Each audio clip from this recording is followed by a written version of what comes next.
Have you found that at some point past the age of 40, you just feel different? The world, your world, has changed. Something about it is out of kilter, or you're out of kilter. You feel misaligned. Just something has changed. Well, let me tell you, you're not the only one. I'm going through this, or have gone through this recently, and still going through it. It takes a little while to adjust, and I guess even to figure out why these things are occurring, or why this one in particular thing is occurring, which is causing us to feel off, really. And I'm going to give you my summary and breakdown as to what I believe the causes to be in my own world, my own life. And at the very least, I think it'll cause you to have a reflection of your own situation. Yours could be extremely different to mine, and what I'm talking about may not bear weight in your world. So what is this gap, this misalignment, this feeling of being off, and what is it? What does it look like?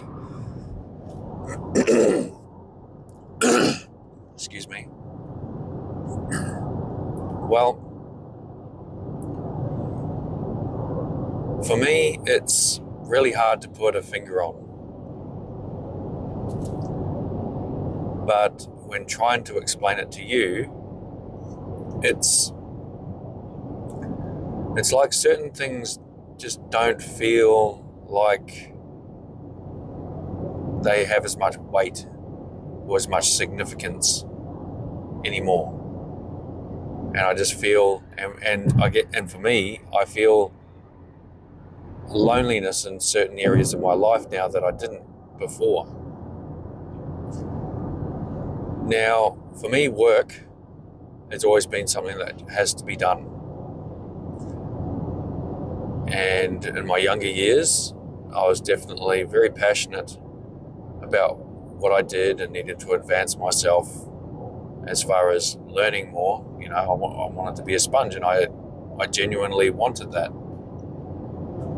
Now, at 49, nearly 50, I'll turn 50 in March next year, it's not like that anymore. I still love what I do for work, but I don't think I'm as passionate as I used to be. In fact, I know I'm not. And I believe that comes down to just length of time doing the same thing repeatedly. Other areas of my life where I feel, a bit lost or lonely is obviously the commute to and from work,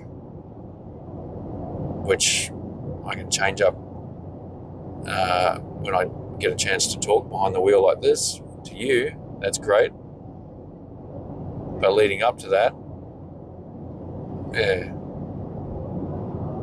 just felt a bit lost. But there's been another shift in another way, as in where do I feel more at ease now has changed. Now, I've always loved life and the outdoors and respected it, but it's taken on a whole new meaning for me over the last few years. More of a peaceful meaning. So on a day like today, I know I'm driving right now, but today it's in the middle of winter for where we are, but the day is beautiful. It is pristine. There is a minimal amount of breeze, and this time of year for us in Brisbane, Queensland, Australia, it's winter's usually is synonymous with windy. Right? We get a lot of wind, and today is not that. It's very still. The sun's out, a few clouds, beautiful day. Now for me, I could quite easily sit outside on a day like this, and if I had the opportunity to just do that and not a lot else, I'd be content. I'd be happy.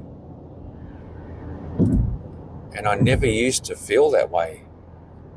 I'd be okay to be outdoors and I would like it, but I wouldn't give it the attention that I do now. You know, like I intently analyze the sky. I appreciate a sunset, a sunrise, the clouds, the shift of colours and lights in the sky. You know, the slight breeze rustling through trees. Watching, you know, the dogs, even when they're not playing, I'll find myself looking at them walking around the yard, or watching birds up in the trees or flying overhead. Things that I used to take for granted, I now actually it now gets my attention, and I don't necessarily mean it to get my attention. It just happens. So there's been other shifts in different directions as well. It's not, which even though it's a nice, pleasant feeling, it also adds to that feeling out of kilter, because it's not who I used to be or what I used to do. Something has changed.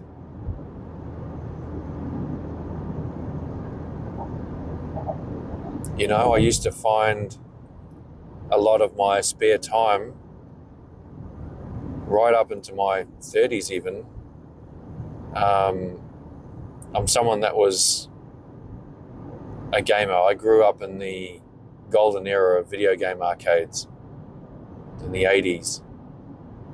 And I wouldn't say I'm super hardcore, but I have had moments where I have been right into gaming.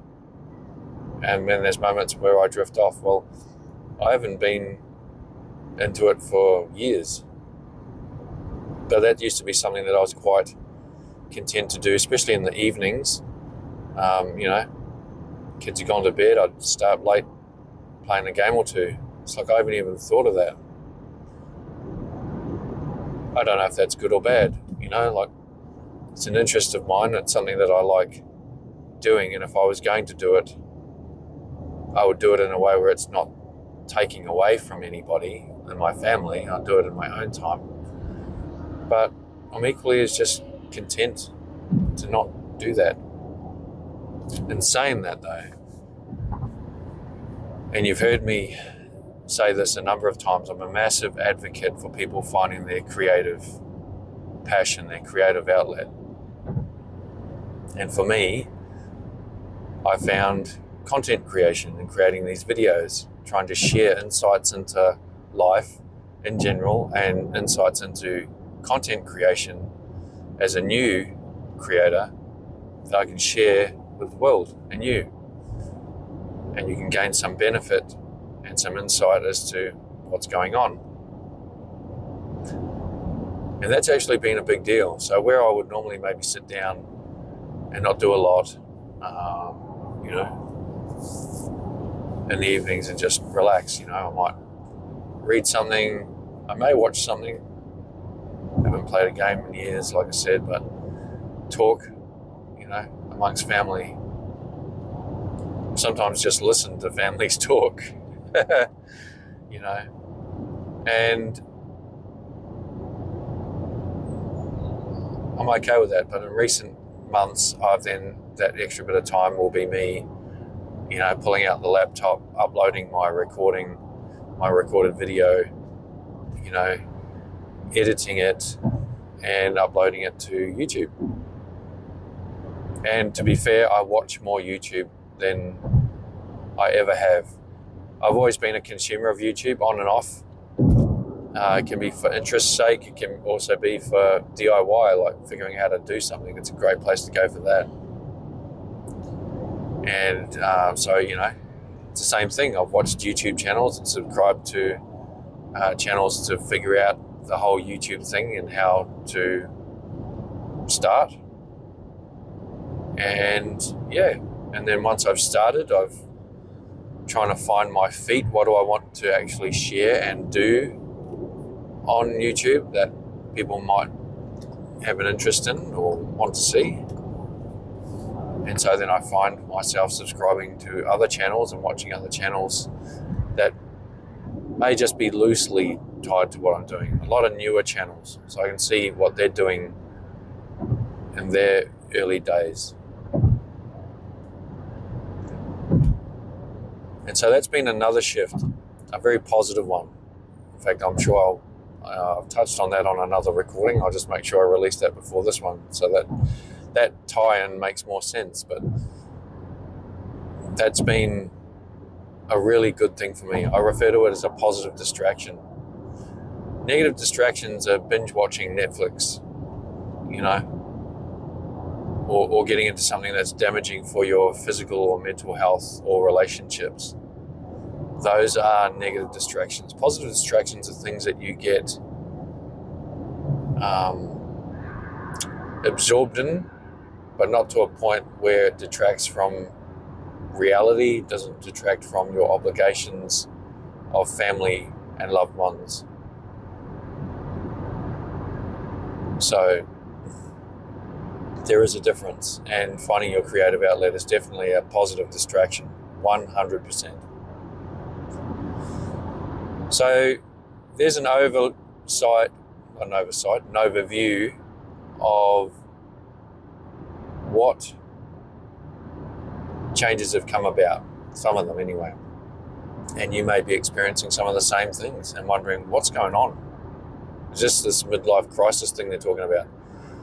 And ironically, it doesn't feel like I'm in a crisis, not yet anyway, and I hope that doesn't happen, but it's an acknowledgement of things changing for sure. So what's doing it? And it took me a while to pinpoint what it is, but it's actually really simple. And it is just age. That's right. You heard it. It's just age. And it comes for us all. We are all aging. Time waits for nobody. And it's not something we can escape. So why is it that age has this impact? What is it? Well, for me, my understanding of it, at least for me personally, is that in the last couple of years, I've truly come to feel and acknowledge my own mortality. I've realized, and some people will realize this far sooner than others. Some may never realize it. But I've come to that realization in my later 40s that there are now fewer years ahead of me than behind me. I mean, unless I make it to 100. But the chances of that are slim to none. And I'm not writing myself off. It's just biologically, if I were to look at, either side of my family, there's not really longevity there anywhere, I'd be extremely lucky to make it to 80. Most people in my family are lucky if they're making it into their 70s. And that just is what it is, You got to embrace that. You can't stop that. You can't pause the clock. You definitely can't rewind the clock. You just got to realize it. But that's also part of the difference. And I think that's why, I know it's why I feel so much more at ease and relaxed when I'm somewhere in nature and somewhere beautiful. It's because I'm appreciating what's left of my life. Yes, probably should have been appreciating it to the same level right the way through. But there are other aspects of my life too that, again, I referred to it earlier, that are a positive distraction, such as my children. And so when they came along and we grew up, we still spent a lot of time outdoors. I wouldn't necessarily have stopped to admire all the beauty around me. But with all my children, I have gone out and we've looked at the moon, the stars. We've enjoyed nights out around a campfire. We've, been out in the morning, seen some beautiful skies, birds flying. I'll point them out. And we enjoyed that. And I enjoyed every element of them growing up. So there's other things that I've enjoyed that won't come around again, because obviously your children are only young for a short time. Mine are all adults now.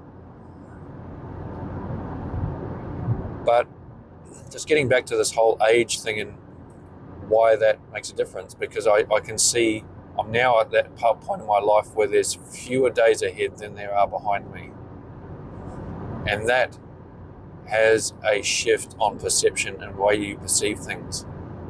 I believe it's also why my view of work and a career are probably even more so viewed as a means to an end now. And I've lost a bit of passion there, because my passion is now in just the beauty of life, more so than advancement in my own career or anything like that. So it's very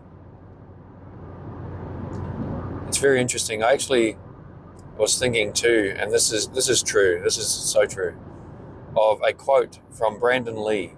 So that's Bruce Lee's son. He tragically died in his late 20s whilst filming a movie called The Crow, where he was accidentally killed on set. He died on set. And there's an interview that is so surreal that he had when he was filming that movie. One of my favorite movies of all time, I might add. And I knew this quote way back in the 90s when that movie was released, but it hasn't held the gravity until now, really. Over the last few years, has it really had the meaning that it should have had? And he was wise beyond his years. But anyway, what he said was, in this interview, he said multiple of things that are extremely amazing. But one thing that sticks with me is that he said, we all view life as an inexhaustible well. And by that he means we don't view it as being finite. We think of it as infinite. We think an infinite number of things can happen, but they won't. They're finite. And then he uses some examples like, how many more times will you see a full moon? Maybe 10? Maybe not even that. Or a sunrise. And tragically, I don't know, but he may have passed away after that interview before ever seeing another full moon or a sunrise while he was working on set for that movie. And he was in his late 20s. Bear in mind, though, that Bruce Lee, not his father, who's his dad, who wasn't only a martial arts expert, the greatest martial artist of all time, he was a philosopher as well. And he was very wise, and no doubt that's what passed on to his son, who even in his 20s was extremely wise, to have that connotation of that deep thought and acknowledgement. And even though I heard that in my early 20s, or not even that, my late teens, and I found it very beautiful to hear and sad at the same time because of what tragically happened to him. But it's not until now that I understand the gravity of that statement, of that quote. And so now, when I see something, I treat it as though this could be the last time I see this, because you just don't know what's around the corner. And age, when you get older, you start to realize that is what that is. That's what that change is.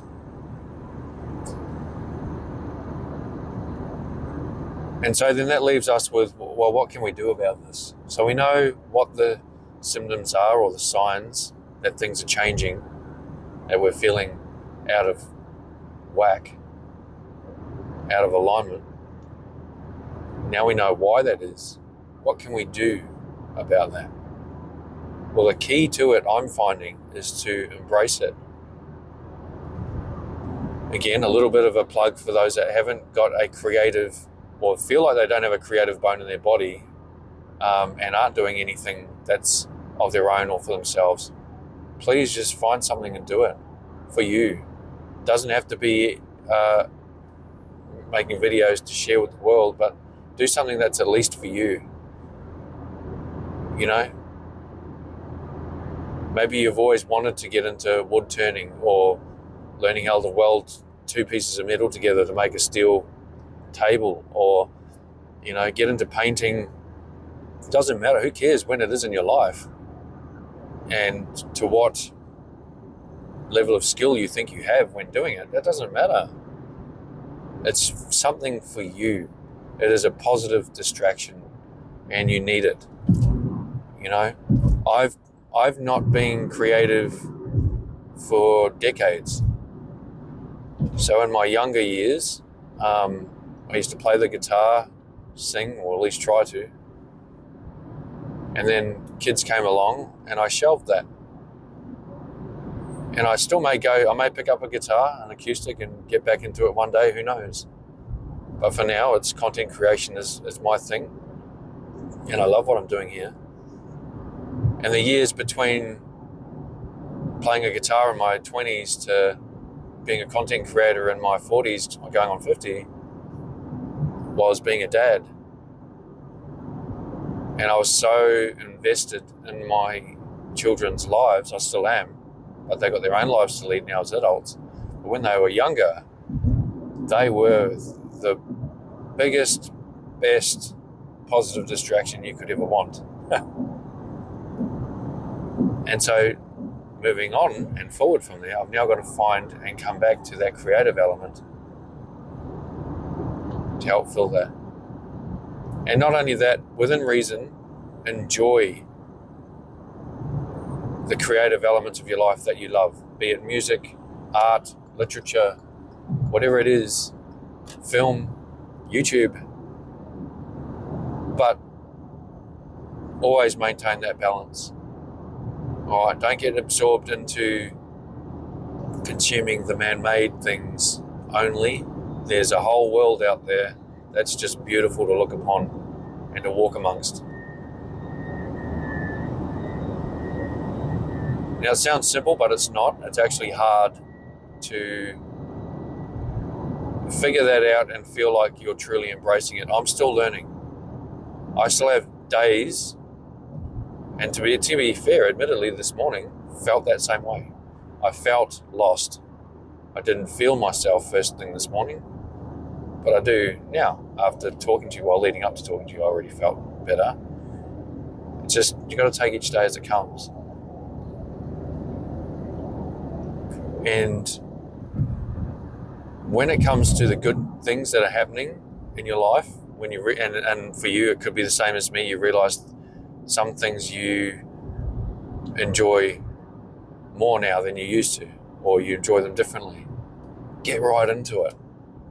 When something really gels for you and you feel alive in that moment and you feel happy, it puts a smile on your face, just literally breathe it in and acknowledge the greatness of that moment that you're in and stay there for as long as possible, ingraining it so deeply that it's not just a part of your biological brain, it's part of your spirit, your soul, your mind becomes ingrained in who you are. That way, when the not so good times come up, and they will, because that's life, you've got that amazingness to hold on to, the good to reflect on and to pull you through that hard time, knowing that there are other good times ahead yet. And even if you're at, I guess, the end of all things as we know it for this life, and you think there is no good time left, for me, I'd like to think that if I'm in that position and my body is going to shut down, as morbid as that may sound, sorry, I didn't mean for this discussion to go there, but for me, the uncertainty and the unknown of what exactly happens with my soul when I pass on, that in itself is an adventure to be had. That's a discovery. That's another journey altogether. And so there is something it's hard, you can't say you look forward to death. That's not the right way to view it. Memento mori, should be mindful of death, which is what I was getting at. It helps you to maximize and live to the fullest. Go with it. Don't fight it. And that's the same as at death's door, biologically. I don't think it's the end of things, but I'm not so naive to think I'm so intelligent and above the universe to say definitively I know what happens. It's an adventure that we're all going to experience one day. So hold on to the positives. They'll help you get through the negatives.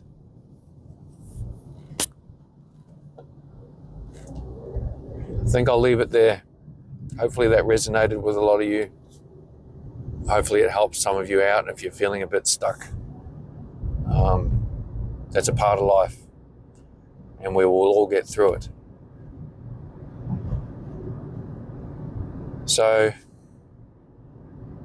by all means, if you like what you hear and see, feel free to support me. And until next time, look after yourself.